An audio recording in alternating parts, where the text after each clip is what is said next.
The Tampa Bay Buccaneers have defeated the Atlanta Falcons with a final score of 21-15. This means that the Bucs move on to a 3-2 record and they have sole possession of first place in the NFC South. So a very huge win for the Bucs to get in this matchup. I was at this game in person. Thank you again to Rhett for sub-hosting on the live stream for me. I got burned to a crisp, so I'm sure I will definitely be feeling that in the coming days, but all in all, it was a very fun, very enjoyable game to watch. Now, we're going to be talking about some of the players who did good, some players who did not so good, and everything else in between.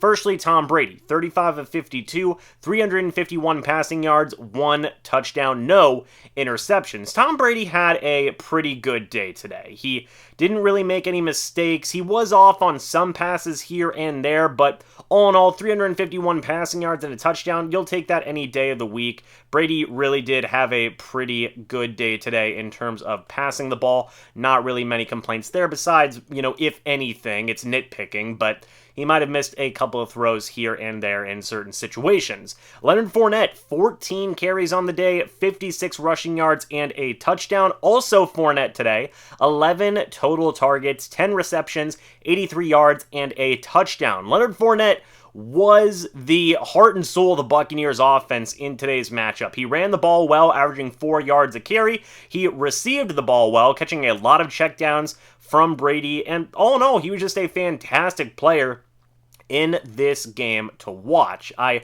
think the Buccaneers are definitely trying to use Fournette more in a lot of different types of ways due to, not just the contract that they're giving him, but also it's just a nice option to have in terms of a safety valve with a running back who can catch the football and run well in certain situations. They have that in Fournette now, and yeah, all in all, he really did a good job today in this offense. He was the main skill player, getting the most work, getting the most efficiency, I guess you can say, in this offense. Rachaad White, 5 carries for 14 yards as well. He did also finish with 3 catches for 28 yards on 4 targets. The young rookie obviously didn't, necessarily have as good of a game as he did last week, but hey, no mistakes in this game. That is a positive in my opinion. Hopefully Rachaad White can continue to become more and more involved in this offense moving forward. Now, some of the other receivers that did good, Mike Evans, 8 targets, 4 catches for 81 yards. There was a little bit of a scare whenever he was down on the field after a certain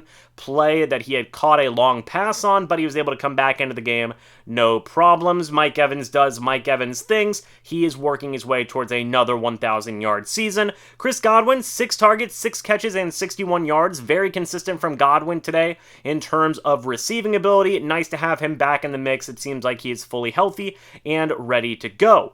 Cade Otton was the starting tight end today in place of Cam Brate, who is still in the concussion protocol. He was ruled out, and Otton showed up today. 7 targets, 6 catches, and 43 yards. What does this mean moving forward? Does this mean that Cade Otton may be considered the number 1 tight end even over Cam Brate when he comes back from injury? Who knows? We'll just have to wait and see, but I definitely feel like the Buccaneers are very happy with what they've been able to see from not just Cade Otton, but also O'Keefe as well, who didn't get, any opportunities today in the receiving game, but has still been a very consistent blocker. The Bucs have definitely got themselves a good pair of rookie tight ends. You then have Scotty Miller, 7 targets, 4 catches, 35 yards. Julio Jones was not active in this game today. Russell Gage was active in doing a couple of things. Rashad Perriman, I don't believe, was in this game either, so Scotty Miller got the opportunity. He made a couple of pretty nice catches here or there, so that is good for Miller. Hopefully he can build off of that momentum for himself. Russell Gage, 6 targets, 2 catches, and 20 yards. We're still waiting for that really, really big breakout game from Gage. He's had a couple of nice games against the Chiefs and the Packers for sure, but you definitely look for more consistency. I know it is incredibly difficult, probably by near impossible, whenever you have Evans, Godwin, and Julio Jones on your roster, but you're paying Russell Gage $10 million a year. You would like to see him get a little bit more involved in the offense moving forward, and, it is what it is. He didn't have a great game today. It's fine. Let's see if Gage can rebound in next week's matchup, and then Kyle Rudolph, 1 target, no catches. So, Kyle Rudolph's a really interesting situation. He was brought in as a free agent. A lot of people assumed he was going to be the starting tight end, myself included, and that hasn't been the case. In fact, he's been a healthy inactive for pretty much every single week besides the past couple due to Cam Brate's injury. So it definitely has me scratching my head going, what the heck's going on here with Kyle Rudolph? He is only getting playing time whenever Cade Otton can't play in a game or Cam Brate can't play in a game. So a little, curious about what that situation is. Maybe we'll find out at some point. Maybe we won't. Who knows? They do have Kyle Rudolph on a very cheap contract. Maybe he's just a veteran insurance policy in case there are injuries. Who knows? But Kyle Rudolph did not get much work in today as well. Now to the defense, and I really thought the defense did a very, very solid job in this matchup. Yes, they did give up 15 points in the fourth quarter, and the Falcons were almost able to make a comeback besides the call that a lot of people are harping on where it was a roughing the passer on Tom Brady. He was brought down a little bit too violently for the referee's tastes, and a flag was thrown. A lot of people say the Buccaneers were lucky, and that the Falcons got screwed. I don't think that's necessarily the case. I would say that if it happened to the Buccaneers as well. One call does not determine the outcome of a game. There are a lot of factors that go into it. The fact of the matter is the Falcons did not score a single point until the fourth quarter. If they would have done that, maybe they would have had a better chance at winning this game. One call, again, does not, decide the entire outcome of a matchup. And I still hold true to that, be it the Bucs or be it any other NFL team. There are definitely a lot of things that go into losing a game, not just one bad call, admittedly, from the referees. But back to the defense. Antoine Winfield Jr., 8 total tackles on this day, 1 sack, 2 tackles for loss, a pass deflection, and a quarterback hit.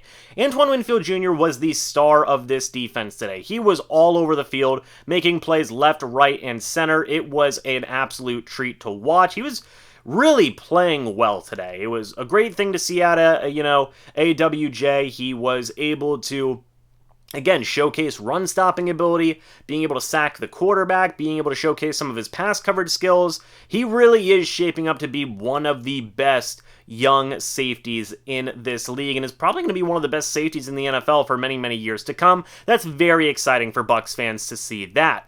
Shaq Barrett, 1 quarterback hit and 5 tackles today. Devin White finished with 5 tackles, 1 tackle for loss, and 2 quarterback hits. Barrett and White were definitely providing a good amount of pressure throughout this game on Marcus Mariota, so that was a very encouraging thing to see, that the pass rush is definitely improving here. Levante David, 5 total tackles, but that was pretty much the only notable stat. Carlton Davis, 4 total tackles, 1 pass deflection. He did a very, very good job of covering Drake London in this matchup, who's had a very solid rookie season so far this year. Drake London today, 7 targets, 4 catches, and 35 yards. Shout out to Carlton Davis. He really did do a very solid job in terms of pass coverage. Deidrin Senate. Hey, we, love talking about Deidrin Senate here on the channel ever since training camp, and he showed up in this game. 4 total tackles, 1 sack, 1 tackle for loss, and 1 quarterback hit. I really do like Deidrin Senate. I think that he is a very good, solid veteran for this defensive line that can give you some very good rotational snaps. This isn't the first couple of plays that we have seen him in terms of the regular season where he is making a couple of splash plays. He has shown some good ability in run defense, and now he's showing a little bit in pass rush as well. Maybe the Buccaneers can keep him on some type of, backup type contract for the next couple of years, because this guy is some very, very solid depth. Carl Nassib had a quarterback hit as well with 4 tackles. Will Golston had 4 tackles on the day. Logan Hall finished the day with 3 tackles, 1 sack, 2 tackles for loss, and a quarterback hit. The young rookie played very well today. It was his 2nd sack of the season, and all in all, Hall did a really good job. As a run defender, as a pass rusher, the Buccaneers' backup defensive lineman really showed up in this game today in terms of Deidrin Senate and in terms of Logan Hall in the absence of Akeem Hicks. And it definitely has me wondering what the defensive line rotation is going to look like moving forward, because you've got such good, valuable depth, and, maybe you want to keep some of your starters fresh for the playoffs, like Akeem Hicks, who can sometimes have some injury concerns, maybe Will Golston, maybe Bobby Vita Vea. So do you see a little bit healthier of a, defensive line rotation moving forward? We'll have to wait and see, but all in all, very good job from the couple of backup D linemen that the Buccaneers have. Vita Vea, 2 tackles, 1 sack, 1 tackle for loss, 1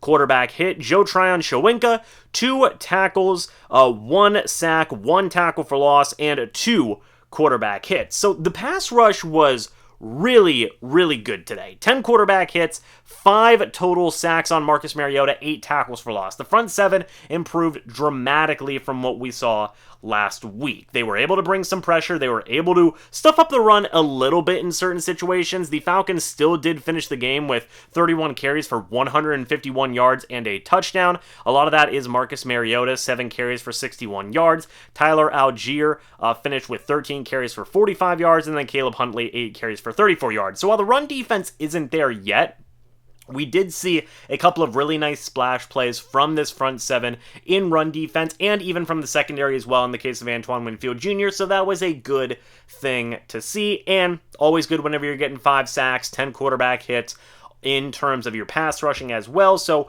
hopefully the, Buccaneers front 7 can use this momentum moving forward and be able to capitalize and hopefully build up on this performance that they had. But finally, folks, in terms of, a couple of last things I want to cover, Ryan Suckup did nail all of his kicks, 2 for 2 on field goals, 1 for his extra point, and Jake Camarda, 4 punts, 1 touchback, none inside the 20, although Jake Camarda had a fine day today, a 49.3 yard average on his punts. That's not too bad. I think that's actually pretty decent. So all in all, really, this was a pretty solid team win. You would love to see the offense score more, maybe in the fourth quarter, maybe in the first quarter. They did score, again, all of their points in the second and third quarter, which isn't too terrible, but obviously you want to have as much of a buffer as you can. But really, this was just an all-in-all solid win. The defense shut out the Falcons until the fourth quarter. The offense was able to put up a pretty decent amount of points throughout the game, and yeah, there was a lot of positives. So I want to know your guys' thoughts and opinions. Let me know what you think about this game down in the comment section below. I would love to hear it. Thank you guys so much for watching this video. Again, thank you to Rhett for sub-hosting on the live stream. I will be going to more games this year, so Rhett should be in for, I believe, 2 to 3 more live streams if he can make it. If not, I'll have to find a different sub-host, but we should all be good with that. So anyway, guys, thanks so much for watching this video. Hope y'all enjoyed, and I will see you all in the next video or the next live stream. But until then, and as always, guys, goodbye for now, and go Bucs.